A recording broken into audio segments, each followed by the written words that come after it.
òun sọ̀rọ̀ Wike àti Fayose. Who the fuck is Fayose? A nobody.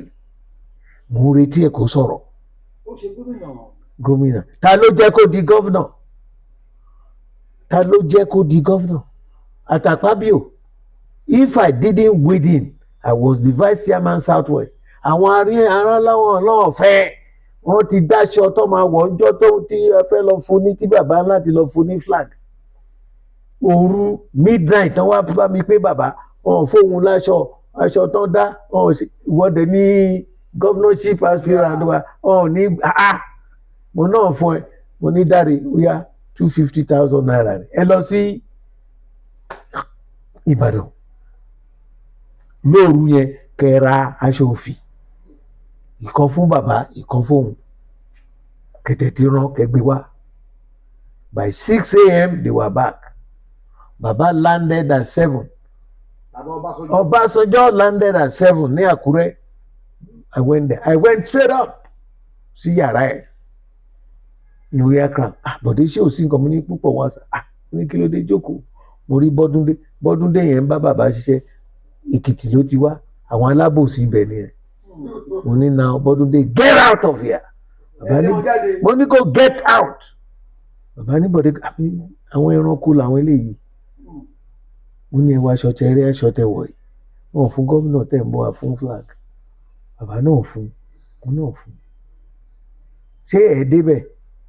Òun á wọ tí èèyàn wọ kíní àwọn tó pọ̀ náà á fún kí lẹ ti fẹ́ ṣe. Bàbá ní Bọ̀dé kí ló wá ṣe? Mo ní very simple sir.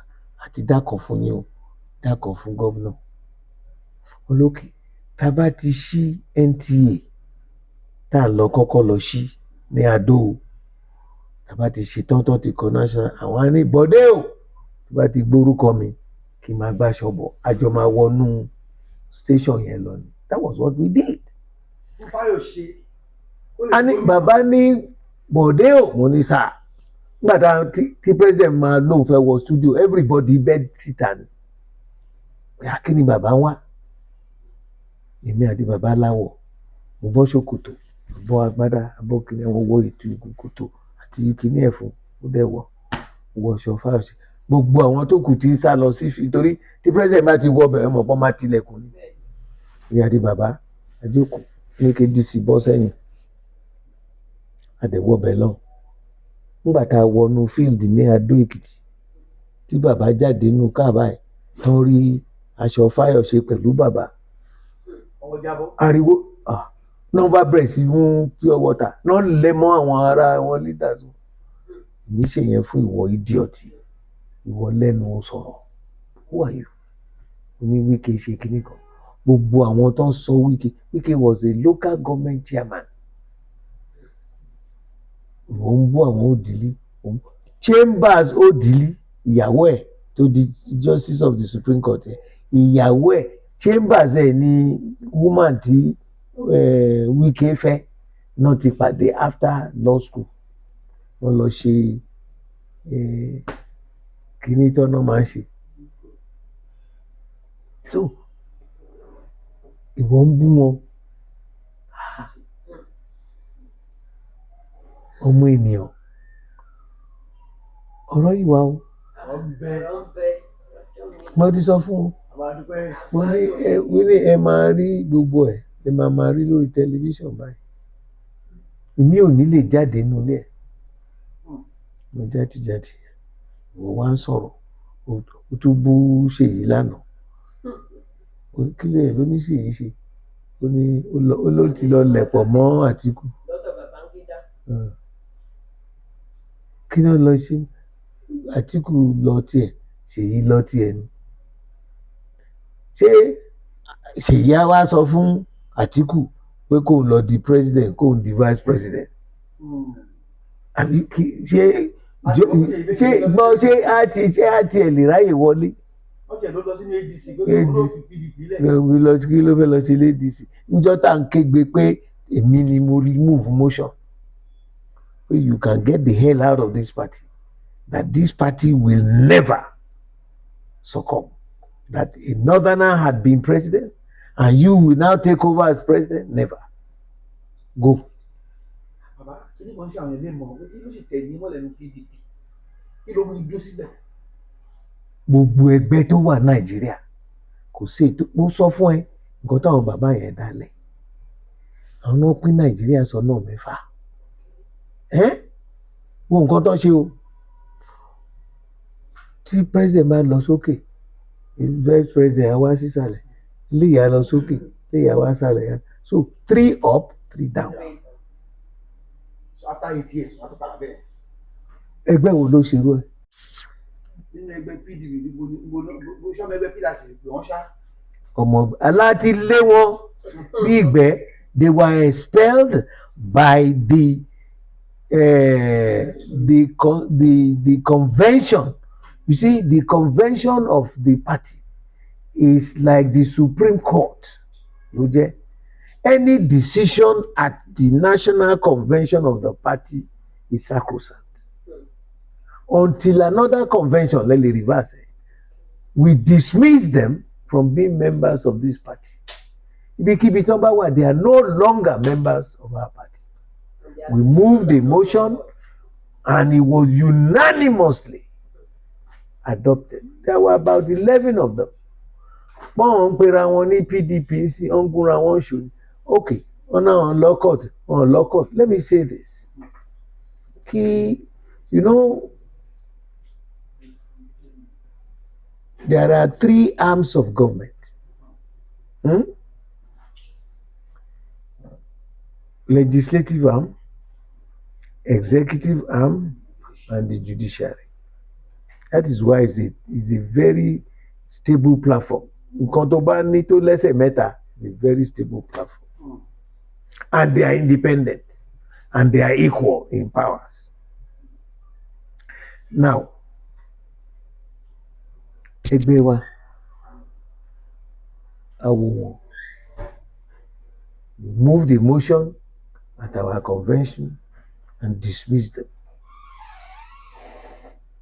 All right? Now, Supreme Court dẹ̀ ti dá ẹjọ́ pé anything that has to do with the management, the managers of the party, election managers within your party is your problem. No court has any jurisdiction to wade into it. Gbogbo ṣekúṣe tó ń ṣe yìí tí Bọ́lá náà ń dà wọ́n tó ń lísìn sí wọn lèmi ṣe ń sọ pé ẹ̀rọ rẹ o ẹ̀tẹ̀ jẹ́jẹ́ o bá ṣe bẹ̀rẹ̀ 1962 nìyẹn o ní Western Region tó declare state of emergency tí bàbá Awólọ́wọ̀ sọ pé Mr. Prime Minister, why are you declaring state of emergency in Western Region when there is no crisis? Number 1, is there violence in Mokola? Is there violence in Ògbómọ̀ṣọ́? Is there violence in Ajégúnlẹ̀? Is there violence in Badagry? Ṣé wọ́n pé gbogbo ìgbà yẹn Western Region ní gbogbo area yẹn? Why? Only you can only know the beginning of a crisis. No human being can know how that crisis would end. Kí ló ṣẹlẹ̀? He went ahead, declared the state of emergency. Wọ́n bẹ̀rẹ̀ kóká commission of inquiry to Baba, found nothing. Wọ́n ní Baba ó commit treason, ó rán àwọn Baba Adébánjọ, àwọn Baba àdúgbò yẹn ó ní kó lọ ṣe training ní Ghana, wọ́n fẹ́ wá overthrow, àwọn náà fẹ́ ṣe military coup. They sentenced Baba for treasonable felony. Ta ló ṣe? Àwọn tó ń pa sí òkè ọ̀yà. Ìyẹn fara mọ́ kí aṣọ́gbọ́lá Ahmed Tinubu kó wọn bá kíní ọ̀hún lọ. Àbẹ̀fẹ́ mú ìyàwó ni láti PDP yín. Báwo la ṣe máa ní kó ṣé pátì wa ló wà ní? Àwọn agbé tiwọn sílẹ̀, àwọn náà agbé tiwa sílẹ̀ ni. Ìgbà tó jẹ́ ọmọ Yorùbá ń kọ́ ìyẹn ò sí. Bẹ́ẹ̀ à ń ṣe ẹgbẹ́ kan náà, àmì mi pé a sínú pátì kan náà olúkálùkù á lọ jà fún tiẹ̀ ẹ jẹ́ kán fi sórí ètò kan ìní o lóòótọ́ kò sí bóyá ṣe lè lọ sọ́tún kó lọ sósì tó àwọn aráalé ẹni ìrìn aráalé ẹni ṣùgbọ́n tóòtọ́ ọ̀rọ̀ bá gbọlẹ̀ ká sọ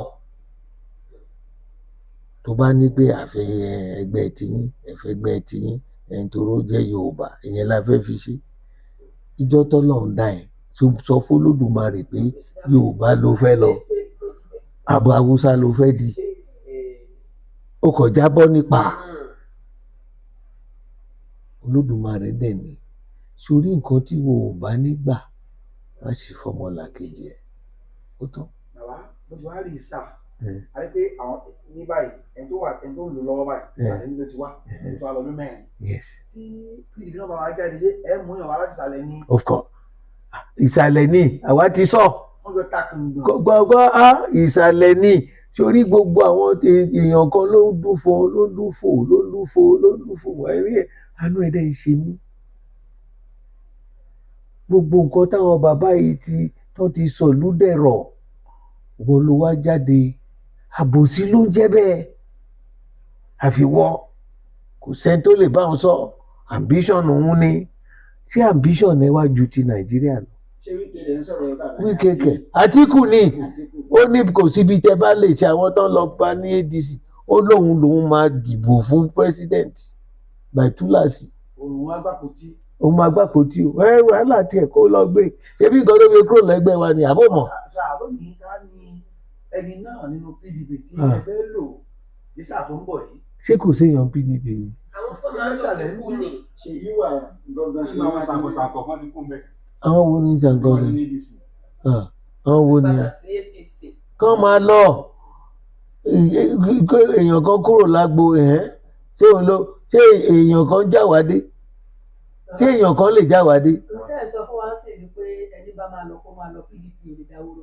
láíláí tó bá fi tipátipá ní àfi bó fẹ́ bó kọ́ ibẹ̀ ló máa èèyàn ọmọ ènìyàn abìdí yànyàn ṣé ìwọ fẹ́ gbẹ́kẹ̀lé ọmọ èèyàn òfo ló ń gbẹ́kẹ̀lé yẹn o Olódùmarè nìkan lọ́ba lánàá lẹ́ni àti títí láíláí èèyàn kan lẹ́hùn kò sí bóun ò ṣe jẹ́ mo ti gbọ́ o bóyá áńgẹ́lì Gabriel bá dé sísì tó bá ní kó nìṣó lẹ̀ kó bá tẹ̀ ń bẹ̀ pé jọ ẹ fún mi ní 2 minutes 2 kí ló ń jẹ́ bẹ́ẹ̀ ó ń lọ nìyẹn so kí lọmọ èèyàn fẹ́ lòun fẹ́ di ẹni tọ́lọ̀ máa yàn ó ti wà ẹgbẹ́ tiwa o àwọn tó kù àti Ìgbò àti South o àti Yorùbá o wọ́n á bọ́ ta á lọ pápá á yẹ̀ wọ́n wò kò ṣe pé mi ló kàn o kò sí nǹkan tó ń jẹ́ bẹ́ẹ̀ lọ́dọ̀ ẹgbẹ́ tiwa o èmi ló kàn kò sí nǹkan tó ń jẹ́ mi ló kàn o níbo ló ti kàn ta ni ẹni ìwọ ló kàn wọ́n. àwọn sọ pé kó pè Ṣèyí Mákindé ló kàn báyìí ni ó kàn a sì rí pé gómìnà ni. gómìnà ni ó máa ṣe tán láìpẹ́ yìí tó bá lóun fẹ́ ṣe kí la máa ní pé kó má ṣe á bọ́ta láti tayò pẹ̀lú àwọn tó kù ni. ṣé ká fọkàn sọ́dọ̀ tiẹ̀ láti nínú ẹgbẹ́ PDP èyí tí mo dùn. àwọn èèyàn pọ̀ gbọ́ nǹkan tí mo sọ bí a ṣe ń ṣe nínú ẹgbẹ́ wa lèmi explain fún yín nǹkan tó wà ń kún tèmi ikùn mi ló wà èmi ò ń ṣe pé èmi ni mo ní ẹgbẹ́ kò sẹ́ni tó ní ẹgbẹ́ gbogbo wa lájíjọ ní tó bá lóhùn ẹ láti ṣe bọ́ta wàá dẹ̀ wá ta ẹlòmíì wà ní ìlú Ìgbò tó náà lóun fẹ́ jáde ìmíì wà ní South tó máa lóun fẹ́ jáde tá a bá dé pápá la máa wò pé kí ni ọ̀gbẹ́ni tó lóun fẹ́ ṣe olórí kí ló ti ṣe rí ṣé a lè sọ fáwọn Nàìjíríà pé kó gbẹ́kẹ̀lé ọ̀gbẹ́ni kó lè sọ̀lú dẹ̀rọ̀ fún wọn báwa ṣe bó ṣe ń ṣe òṣèlú nìyẹn kò sí bí n ṣe jẹ́ kò sí bí n ṣe rí ìsọkúsọ ló ń jẹ bẹ́ẹ̀. sà sínú tí ó tún kà mí láyà àpàrọ̀ gómìnà Adébáyọ̀ Adélékètì ìpínlẹ̀ Ọ̀ṣun wọ́n tún mú wa kó lẹ́gbẹ́ ni pé tó bá tiẹ̀ forúkọ lẹ̀ pé ta ni ó sáyìn fún gẹ́gẹ́ bíi pé.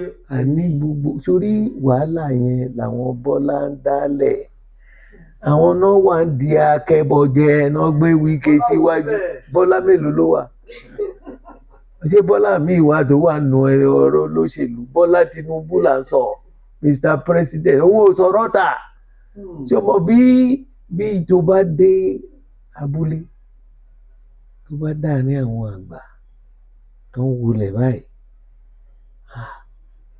nǹkan wà nù wọn.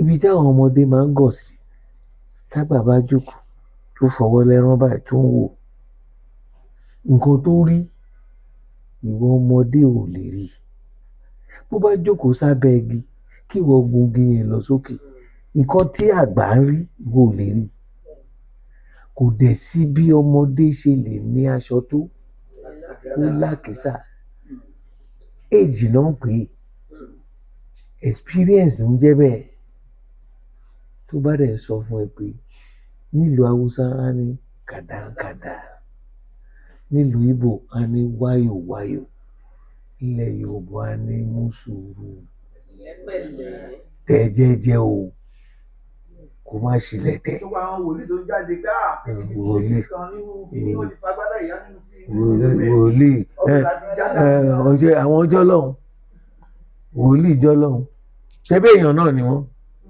àbí èèyàn kọ́ ọ̀nà nínú ẹ̀mí àwọn náà rí ibi tí bàbá wa ti lọ sí tó lọ kóòtù tèpù ní Port Harcourt tó lọ sí ilé fún èèyàn kan bàbá ńlá dọ̀tí ọlọ́jọ́ o wọ́n ti rírú ẹ̀ o ní èjì tó dì wọ́n á ń fa ẹ̀ sínú dọ̀tí wọn náà gbéra ẹ̀ lọ gé tèpù tá a bá fa gbòòrò á fa gbòòrò ṣé kò jókòó kó wò ó re ṣé kò jókòó kó tútù wò pé ọmọ tó ní kí n wá ṣe kínní kí ló ṣe rí àbí wàá yẹ̀ wò ọkọ̀ bẹ́gìjà ṣó lè tán lágbo àbí ṣebí gbogbo olúwa gbogbo ní iṣẹ́ àṣìbẹ̀ gbogbo alárí bàbá ya kọ́ọ̀tù tèpù ó tún kó sínú mọ́tò ẹ̀ eré ló fi gé kò ṣe wọnú ilé torí àdọ̀là dẹjọ́ ojú tì mí. tó bàbá wa ọ̀pọ̀lọpọ̀ ọgbọ́n àti ìmọ̀ láti rí gbámú lónìí ìbéèrè yìí ni pé ǹjẹ́ ìrètí wà fún iná mọ̀nàmọ́ná orílẹ̀-èdè Nàìjíríà? èwo ló ń jẹ́ iná mọ̀nàmọ́ná ṣé electricity supply babalá dọ̀tí tó wà náà ẹ̀ kò ṣeé kó ìdọ̀tí àtòlè Justice Adémọ́lá ló ṣe Justice Coker ló ṣe ti Coker Commission of Inquiry wọ́n ti jalè wọ́n ṣe kí Baba did a lot of work in this country. We are going to run a national discourse on the 10th of 11th of April. We will invite you. We want the kids, the Gen Z generation, the millennial generation, and our own generation. It's going to be a non-political something. Káwa sọ gbogbo nǹkan tí n bá yín sọ my own experience of life, how I got to where I am, what the role the government play. Àwọn míì náà sọ tiwọn. Then àwọn Gen Z, àwọn náà sọ tiwọn. Where is the future of this country? Where? Bó bá dàdúgbò tèmi dàgbà sí ọmọ amúgbó yẹn ni wọn ò bá dẹ̀ mugbó wọn mu cocaine a máa ṣe yahoo. Ṣé àwọn ni future leaders? so ká bára wa sọ̀rọ̀. And it's the idea that came to my head, part of what you are asking. The question of looking back. At 80. Yes, I look back and I said, there's something missing. Is this the way this country will? I told you people, Kontashe in South Africa, Kontashe in Rhodesia, Kontashe in Central Africa, Congo, Tashe in Tashe Law, Tashe with the giant of Africa. And for every 10 Africans, 7 are Nigerians. So what is the problem? Àfọ́fà ni o. Kò ṣe pé èṣù kan wá láti ibì kan o. Àfọ́fà kẹ́ni má ní àfiwọ́ anìkànjọpọ́n. Níbo dẹ̀ ló gbé wọn dé o. Ọpọ́n náà tó jẹ àtọpọ́n àtàwọn ọ̀dà gbóná wà o. Kí la jẹ́ ń sìn? The giant has become the ant of Africa. So èyí tí Trump wá lòun wò ló wà tó ń ṣùtù bọ́n lọ sí Sokoto mo ní Christian Muslim mo sọ fún my older sister is a Muslim mo kà kí ó fún ẹ sì yín am I a Muslim? Nǹkan tá a dàgbà sí ni. I have friends who are Muslim àwọn náà ẹlòmíì tí wọ́n fẹ́ ọmọ kiriyóni wàhálà kẹ gbogbo àwọn ọmọ wọn tó ti bí gbogbo wọn ti dàgbà wàhálà báwo